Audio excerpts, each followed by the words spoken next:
Hello YouTube, and welcome back to Let's Play Bloons BTD5 Deluxe Edition. In this episode I'm going to be doing the Covert Pops special mission, and I haven't actually beaten Direct Assault yet, because I'm recording this like right after I attempted Direct Assault.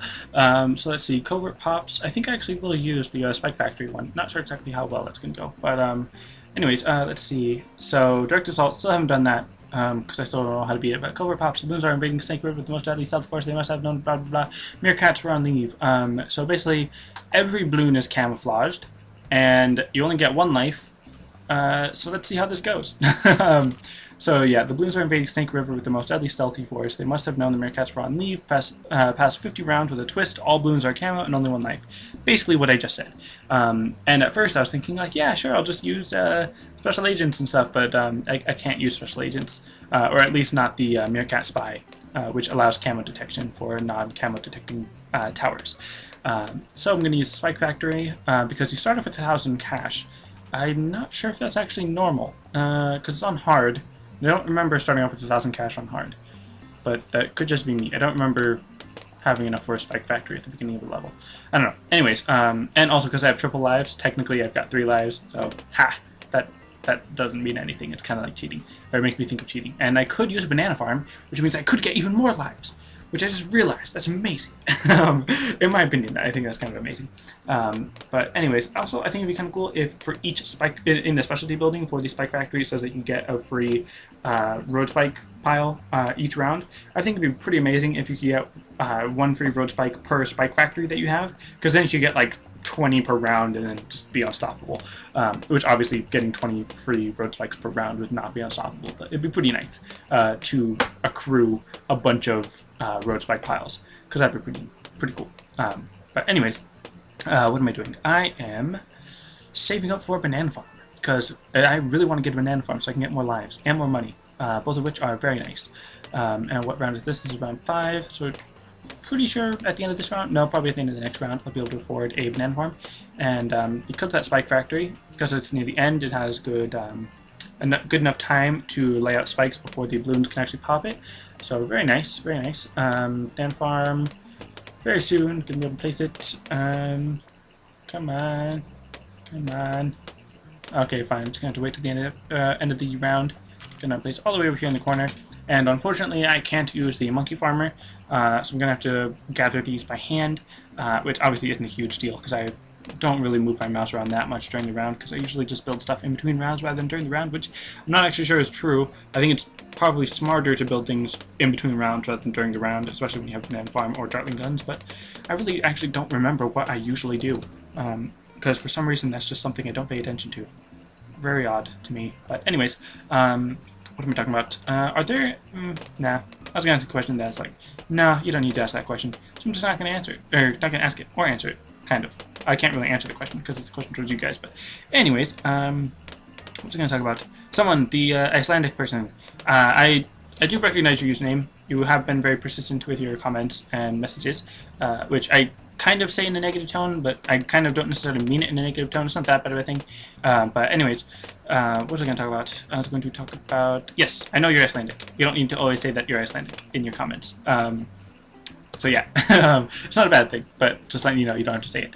And I don't know, do I talk too fast for you to understand sometimes? Like, I don't know, I'm speaking to specifically one person in my viewership, which seems like kind of a rude thing to do, because then it's like everyone else is listening to my conversation towards that person, and you're like, oh hey, why aren't you talking to me? Well, I don't really remember specifically a lot of you that I could talk... okay, this is bad. This is coming out bad.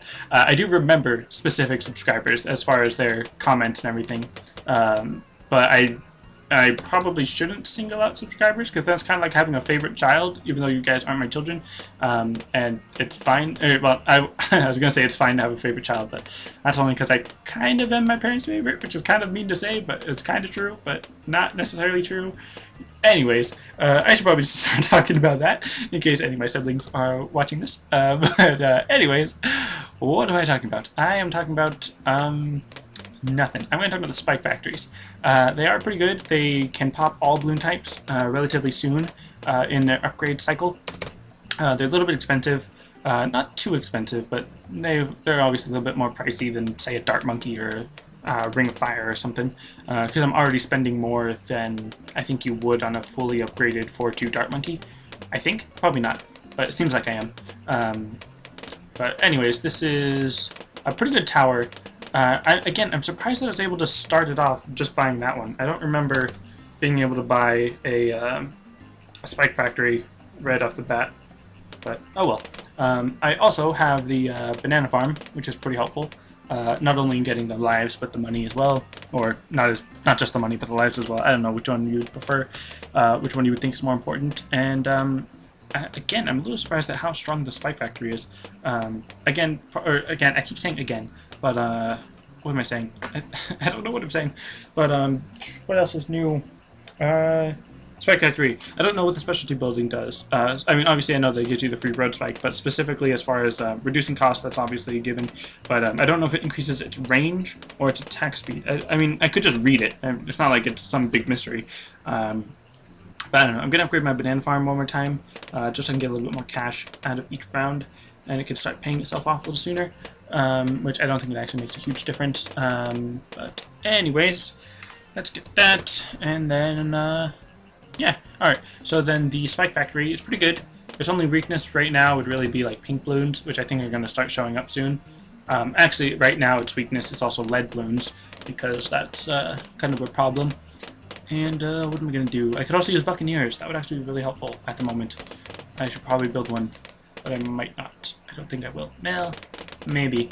I'll build Buccaneer after I get one more upgrade. Or actually, after I get the, after I get the faster, no, so keep changing my mind and not knowing what I'm going to say.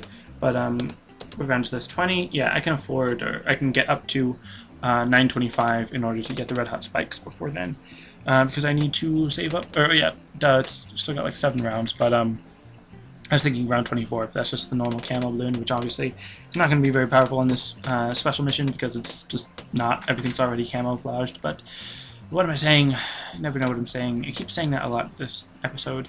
But now that I've got a decent Spike Factory, I mean I kind of already had a decent Spike Factory, I'm going to use a Buccaneer, and I'm actually going to put it over here near the end a little bit more.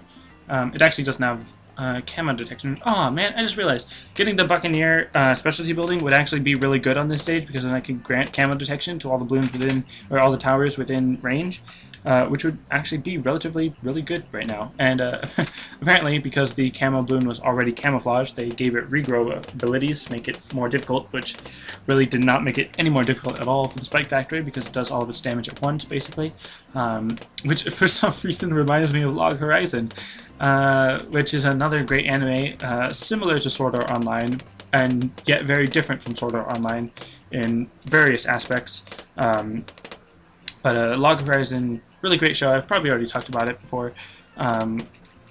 It just reminded me of those light thorn things that Shiro uses, if you're familiar with the show. But anyways, gonna save up for a destroyer, because that is really helpful. Very fast attack rates and all that. Good range, really good range, actually. But of course, the only but weakness is that you can only place it in land or in water. Special missions. I'll probably still do a couple. I kind of don't want to promise too many, because I know that I kind of want to stop doing viewer challenges when I do the random challenges, because I want to get them done as fast as I can, which sounds kind of mean, I guess, kind of, but just because there's 200 of them, and I don't want to spend another year playing this game, so I want to finish them quickly, and depending on how long each of the random challenges take, I may just put a viewer challenge on top of the random challenge, but the random challenge kind of takes the place of viewer challenges, kind of fills the void that the viewer challenge was supposed to fill, I guess, which I kind of feel bad, because for a while there, like, no one was giving me any viewer challenges, so I was like, yeah, okay, I guess no one really cares about it, and then now I got like 7 viewer challenges on my last video. I'm like, oh, but I was gonna stop now, like, man, like, I mean, it's not necessarily bad that I have to do, like, oh no, I have to do viewer challenges, like, it's nothing like that, it's just because I'm not very good at recording them. I was gonna say I'm not very good at doing them, but it's not necessarily the actual completion of the challenge that's the problem. It's just the actual recording and setting aside time to actually do it, which isn't necessarily a problem. It's just general discipline and, you know, having a job, basically, which is kind of sad. that YouTube was kind of supposed to be the job that wasn't a job, and yet it's turning into a job because it is a job type of thing. I don't know. Kind of weird. Also, random thing I should talk about is I was kind of thinking about putting the I'm not sure if pre-roll ads is the right term for it, but the like wait 5 seconds to skip ad or the 15 seconds you can't skip type of ad. Those kinds of like more prominent ad. I just did air quotes, but you can't see that I'm doing air quotes. But what was I gonna say? Just that I was thinking about doing those ads when I do the daily random challenges, because those will, simply put, it'll help me make more money, because they'll generate more revenue than the ads that I'm already currently putting on. And I don't want to just be like, oh, well, I'm greedy, I want more money, I want to put more ads, but like I'm seriously like making less than $1 a week, I think, on, yeah, probably less than $1 a week on the current ads that I have. So it's not like, oh, I'm so greedy, I want more money. It's, okay, it'd be kind of nice if this could start supporting me soon. Obviously, I know it's probably not going to support me for like another year or two, if not more than that, but it would be nice if I could actually start making some money off this, considering I've been at it for a year, which I'm sure, again, the timetable for different YouTubers is going to be different. I don't want to make it sound like, gosh, I expect more money by now. Like, it's fine, but I don't know. It's just something that I feel like I should have some kind of drive to encourage, I guess, because obviously everyone wants more money in general, but I don't know. I don't know what I'm saying anymore. So what else to talk about? Oh yeah, if you guys have any objections to me putting up those ads, then sure, let me know. If enough of you, if enough of you don't want me to do it, then I won't, but if none of you really care either way, then yeah, I'll do it. Just letting you guys know letting you know ahead of time, I guess. I don't know, it feels like a good idea to tell you guys ahead of time and to like kind of keep you in the loop, but then on the other side of things, it's like, why am I including you guys in this? Not necessarily that it's like, oh, I shouldn't talk about it, but it's just, you're not necessarily part of that decision-making process, I guess. I don't know. It's weird. I'm not sure. I feel like I'm stepping in a minefield, that anything I say is going to come across wrong, and I'm going to be breaking laws by talking about ad revenue stuff, which maybe I actually am. I actually don't even know how much I'm supposed to talk about it, or how much I'm supposed to not talk about it. But anyways, aside from all that legal stuff, let's talk about Bloons, because that's the game I'm playing, and that's kind of the reason why you guys are here. So I've got over 100 lives now because of the banana farm. I haven't lost any of those lives, I don't think. So it's not a huge deal whether or not I have 100 or 1,000. If I never actually lose any, the challenge would still be the same. It's really just the money that is helpful at the moment. And speaking of helpful money, I'm gonna get another spike factory. I'm gonna place it right here, and I'm going to level it up to the Moab treasure spikes once I obviously have enough money. And some of you may be asking yourself, what does that have anything to do with useful money? And it doesn't. I was just saying that. I don't know. Anyways, what am I doing? I am getting in the spike factory, as I already said, or as I just said. Getting in the spike factory because that will be helpful for the Moab treasure spikes, because the Moab is going to appear somewhat soon, in a few rounds. And I've got 40 free road spikes, which is 11, so that's, or 11 spikes per road spike, so that's 11 times 40 would be 440, right? That's how it works? Yeah, that should be how it works, 440. And if each of those pop 2, that's 880 layers, I think, that I can shred off with all of my free road spikes, which is, I think, enough to pop a Moab class balloon. So I could essentially take out a Moab class balloon for free with all of the road spikes that I have. And I kind of want to test that theory, but I also don't want to waste all my free road spikes, even though I don't think I'm going to need any of my road spikes. They're probably kind of a waste in a certain way, but anyways, let's see. Does the I'm sure the monkey village will allow me to grant camo detection to towers with radar scanner. Yeah, so that grants camo detection. At the moment, it's pretty useless because there's nothing that needs camo detection. But I'm going to build an ice tower pretty soon down here at the end. And then I'm going to use the ice tower to help out with the spike factories, because that's always a nice combo to use. But what else am I doing? I am waiting. And what am I waiting for? Nothing. Let's just put that there. And then save up for an Arctic wind, which I feel like is the only useful thing for the ice tower. because aside from having the Arctic Wind, I don't really use the Ice Tower ever, which is probably a bad thing. I should try to use that or try to learn how to use that in a more diverse fashion, I suppose. I don't know. And what round is this? This is round 45, which I obviously could have told by the pink balloons that are just coming in quite annoyingly, I guess, or not spammingly. Not sure what the phrase for that would be, but anyways, just get rid of those last few leads, and then let's see how well that Moab class balloon does. It probably won't even make it to the Moab treasure spikes, the actual Moab layer. So yeah, there's only 3 more rounds. I kind of feel like going longer because I can, basically. But one, that's a terrible reason to do stuff, even though it's the reason why I do a lot of stuff. But let's see. Can I even get an Arctic Wind? Oh, yeah, I can just sell this, because with that, I've got a whole bunch of money, and I don't really need much more money. Just gonna get the Spiked Mine Factory, because that'll be pretty nice. And then basically it. I mean, there's not many more rounds, so I don't really need to worry too much about anything else. Yeah. This is a pretty easy mission, actually, if you just know what you're doing. I think the first time I tried this on my other account, I used a Dartling gun, and that was less effective. But still pretty good. I mean, decent, I suppose. This is a pretty nice track for a Dartling gun. I think I used it on my normal playthrough, either on easy, medium, or hard. Probably on easy or hard. I don't remember which one. But anyways, let's see, just get a Spiked Mine Factory, and then just wait for the end, basically. It just sounds really depressing.